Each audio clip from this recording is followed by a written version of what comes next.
দক্ষিণেশ্বর মন্দির, বৃহস্পতিবার, শ্রাবণ শুক্লা দশমী তিথি 24শে আগস্ট 1882 খ্রিস্টাব্দ।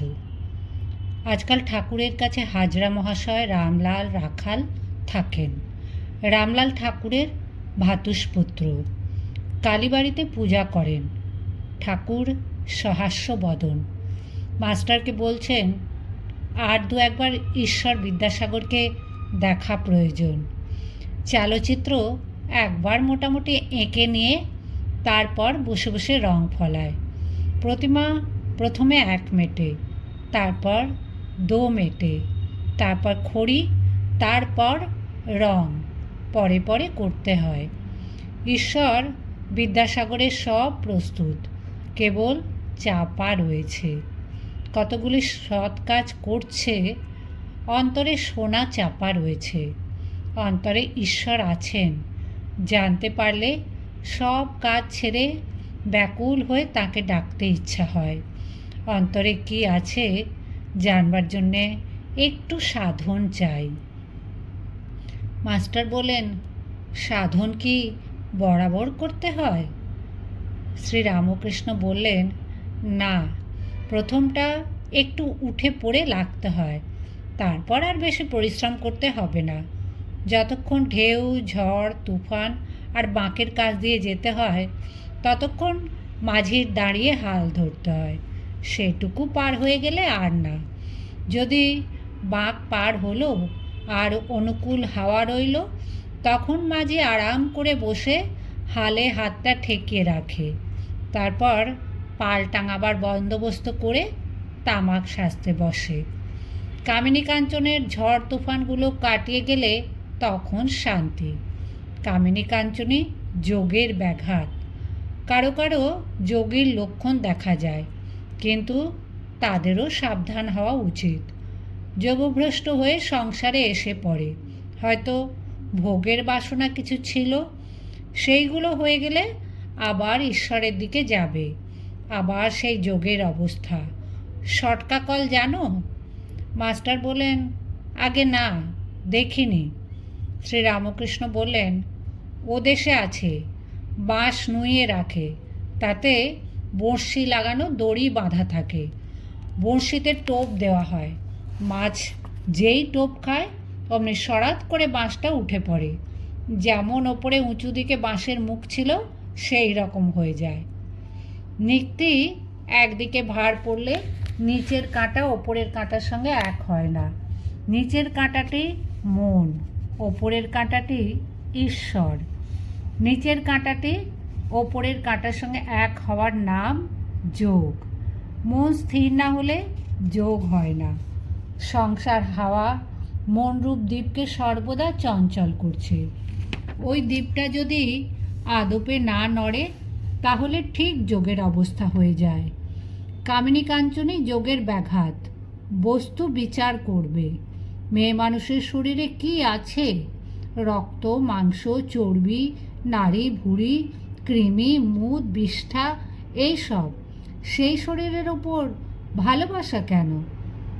আমি রাজসিক ভাবের আরোপ করতাম ত্যাগ করবার জন্যে। স্বাদ হয়েছিল সাচ্চা জরির পোশাক পরব, আংটি আঙুলে দেব, নল দিয়ে গুড়গুড়িতে তামাক খাবো। সাচ্চা জরির পোশাক পরলাম। এরা অর্থাৎ মথুরবাবু আনিয়ে দিলে। খানিকক্ষণ পরে মনকে বললাম, মন, এর নাম সাচ্চা জরির পোশাক। তখন সেগুলোকে খুলে ফেলে দিলাম। আর ভালো লাগলো না। বললাম, মন, এরই নাম শাল, এরই নাম আংটি, এরই নাম নল দিয়ে গুড়গুড়িতে তামাক খাওয়া। সেই যেসব ফেলে দিলাম আর মনে ওঠেনি। সন্ধ্যা আগত। দক্ষিণ পূর্বের বারান্দায় ঘরের দরজার কাছে ঠাকুর মনির সঙ্গে নিভৃতে কথা বলছেন। শ্রীরামকৃষ্ণ মনের প্রতি বলছেন, যোগীর মন সর্বদাই ঈশ্বরেতে থাকে, সর্বদাই আত্মস্থ। চক্ষু ফ্যাল ফ্যাল, দেখলেই বোঝা যায়। যেমন পাখির ডিমে তা দিচ্ছে, সব মনটা সেই ডিমের দিকে, ওপরে নামমাত্র চেয়ে রয়েছে। আচ্ছা, আমায় সেই ছবি দেখাতে পারো? মণি বলল, যে আজ্ঞে, আমি চেষ্টা করব যদি কোথাও পাই। সন্ধ্যা হলো। ফরাস কালী মন্দিরে, রাধাকান্তের মন্দিরে ও অন্যান্য ঘরে আলো জ্বেলে দিল। ঠাকুর ছোট খাটটিতে বসে ঈশ্বরের নাম করছেন। ঘরে ধুনো দেওয়া হয়েছে। একপাশে একটি পিলসুজে প্রদীপ জ্বলছে। কিছুক্ষণ পরে শাঁখ ঘণ্টা বেজে উঠল। কালীবাড়িতে আরতি হচ্ছে। শুক্লা দশমী তিথি, চারদিকে চাঁদের আলো। আরতির কিছুক্ষণ পরে শ্রীরামকৃষ্ণ মণির সঙ্গে একাকী নানা বিষয়ে কথা বলছেন। মণি মেঝেতে বসে আছেন।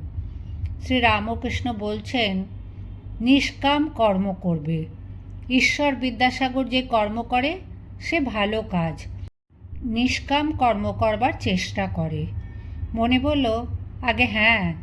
আচ্ছা, যেখানে কর্ম সেখানে কি ঈশ্বর পাওয়া যায়? রাম আর কাম কি একসঙ্গে হয়? হিন্দিতে একটা কথা সেদিন পড়লাম, যাহা রাম তাহা নাহি কাম, যাহা কাম তাহা নাহি রাম। শ্রীরামকৃষ্ণ বলেন, কর্ম সকলেই করে, তার নাম গুণ করা এও কর্ম। সো অহংবাদীদের আমি সেই, এই চিন্তাও কর্ম। নিঃশ্বাস ফেলা এও কর্ম। কর্মত্যাগ করবার জো নেই। তাই কর্ম করবে, কিন্তু ফল ঈশ্বরে সমর্পণ করবে। মনে বললে, আজ্ঞে, যাতে অর্থ বেশি হয় এই চেষ্টা কি করতে পারি? শ্রীরামকৃষ্ণ বললেন, বিদ্যার সংসারের জন্য পারা যায়। বেশি উপায়ের চেষ্টা করবে, কিন্তু সদুপায়। উপার্জন করা উদ্দেশ্য নয়, ঈশ্বরের সেবা করাই উদ্দেশ্য। টাকাতে যদি ঈশ্বরের সেবা হয় তো সে টাকায় দোষ নেই। মণি বললে, আগে পরিবারদের উপর কর্তব্য কতদিন? শ্রীরামকৃষ্ণ বললেন, তাদের খাওয়া পড়ার কষ্ট না থাকে, কিন্তু সন্তান নিজে সমর্থ হলে আর তাদের ভার নেবার দরকার নেই। পাখির ছানা খুঁটে খেতে শেখার পর আবার মার কাছে খেতে এলে মা ঠক্কর মারে। মনে বললে, কর্ম কতদিন করতে হবে? শ্রীরামকৃষ্ণ বললেন, ফল লাভ হলে আর ফুল থাকে না। ঈশ্বর লাভ হলে কর্ম আর করতে হয় না, মনও লাগে না। মাতাল বেশি মদ খেয়ে হুঁশ রাখতে পারে না। দুয়ানা খেলে কাজকর্ম চলতে পারে। ঈশ্বরের দিকে যতই এগুবে ততই তিনি কর্ম কমিয়ে দেবেন। ভয় নেই। গৃহস্থের বউ অন্তঃসত্ত্বা হলে শাশুড়ি ক্রমে ক্রমে কর্ম কমিয়ে দেয়। 10 মাস হলে আদপে কর্ম করতে দেয় না। ছেলেটি হলে ওইটিকে নিয়ে নাড়াচড়া করে। যে কটা কর্ম আছে সে কটা শেষ হয়ে গেলে নিশ্চিন্ত। গৃহিণী বাড়ির রাঁধা বাড়া আর কাজকর্ম সেরে যখন নাইতে গেল তখন আর ফেরে না। তখন ডাকাডাকি করলেও আর আসবে না। মনে বললে, আগে ঈশ্বর লাভ কথার মানে কি? ঈশ্বর দর্শন কাকে বলে আর কেমন করে হয়? শ্রীরামকৃষ্ণ বললেন, বৈষ্ণবেরা বলে যে ঈশ্বরের পথে যারা যাচ্ছে আর যারা তাকে লাভ করেছে তাদের থাক থাক আছে, প্রবর্তক, সাধক, সিদ্ধ আর সিদ্ধের সিদ্ধ। যে সবে পথে উঠছে তাকে প্রবর্তক বলে। যে সাধন ভজন করছে, পূজা জপ ধ্যান নাম কীর্তন করছে, সে ব্যক্তি সাধক। যে ব্যক্তি ঈশ্বর আছেন বোধে উপলব্ধি করেছে তাকে সিদ্ধ বলে। যেমন বেদান্তের উপমা আছে। অন্ধকার ঘর, বাবু শুয়ে আছে। বাবুকে একজন হাতড়ে হাতড়ে খুঁজছে। একটা কৌচে হাত দিয়ে বলছে, এ নয়। জানালায় হাত দিয়ে বলছে, এ নয়। দরজায় হাত দিয়ে বলছে, এ নয়। নেতি নেতি নেতি। শেষে বাবুর গায়ে হাত পড়েছে, তখন বলছে, ইহ, এই বাবু, অর্থাৎ অস্থি বোধ হয়েছে। বাবুকে লাভ হয়েছে, কিন্তু বিশেষ রূপে জানা হয়নি। আর এক থাক আছে, তাকে বলে সিদ্ধের সিদ্ধ।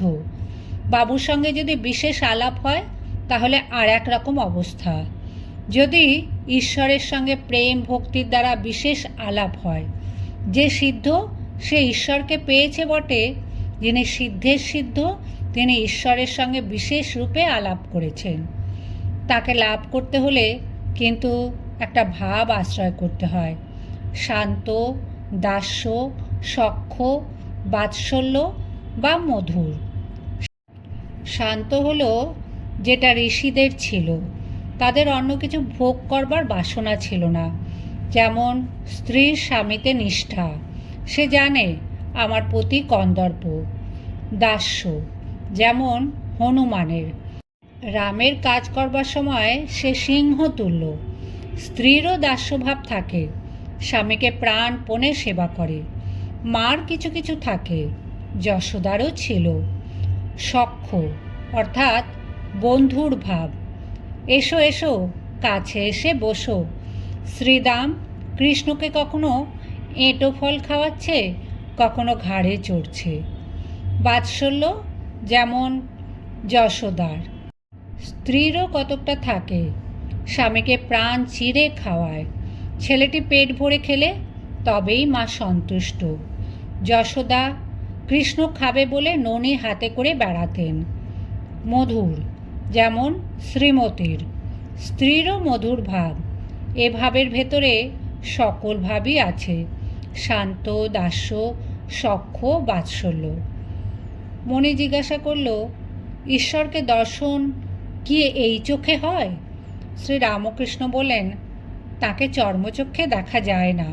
সাধনা করতে করতে একটি প্রেমের শরীর হয়, তার প্রেমের চক্ষু, প্রেমের কর্ণ, সেই চোখে তাকে দেখে, সেই কানে তার বাণী শোনা যায়, আবার প্রেমের লিঙ্গযোনি হয়।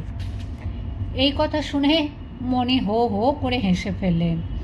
ঠাকুর বিরক্ত না হয়ে আবার বলছেন, এই প্রেমের শরীরে আত্মার সঙ্গে রমণ হয়। ঈশ্বরের প্রতি খুব ভালোবাসা না এলে হয় না। খুব ভালোবাসা হলে তবেই তো চারিদিকে ঈশ্বরময় দেখা যায়। খুব নেবা হলে তবেই চারদিকে হলদে দেখা যায়। তখন আবার তিনিই আমি এইটি বোধ হয়। মাতালের নেশা বেশি হলে বলে আমি কালী। গোপীরা প্রেমোন্মত্ত হলে বলতে লাগলো আমি কৃষ্ণ। তাকে রাত দিন চিন্তা করলে তাকে চারিদিকে দেখা যায়। যেমন প্রদীপের শিখার দিকে যদি এক দৃষ্টে চেয়ে থাকো, তবে খানিকক্ষণ পরে চারিদিকে শিখাময় দেখা যায়। মণি ভাবছেন যে সে শিখা তো সত্যকার শিখা নয়। ঠাকুর অন্তর্যামী, বলছেন চৈতন্যকে চিন্তা করলে অচৈতন্য হয় না। শিবনাথ বলেছিল ঈশ্বরকে 100 বার ভাবলে বেহেড হয়ে যায়। আমি তাকে বললাম, চৈতন্যকে চিন্তা করলে কি অচৈতন্য হয়? মনে বলল, আগে বুঝেছি, এ তো অনিত্য, কোনো বিষয় চিন্তা করা নয়। যিনি নিত্য চৈতন্য স্বরূপ, তাতে মন লাগিয়ে দিলে মানুষ কেন অচৈতন্য হবে? শ্রীরামকৃষ্ণ প্রসন্ন হয়ে বললেন, এইটি তাঁর কৃপা। তাঁর কৃপা না হলে সন্দেহভঞ্জন হয় না। আত্মার সাক্ষাৎকার না হলে সন্দেহভঞ্জন হয় না। তাঁর কৃপা হলে আর ভয় নেই। বাপের হাত ধরে গেলেও বরং ছেলে পড়ে যেতে পারে, কিন্তু ছেলের হাত যদি বাপ ধরে আর ভয় নেই।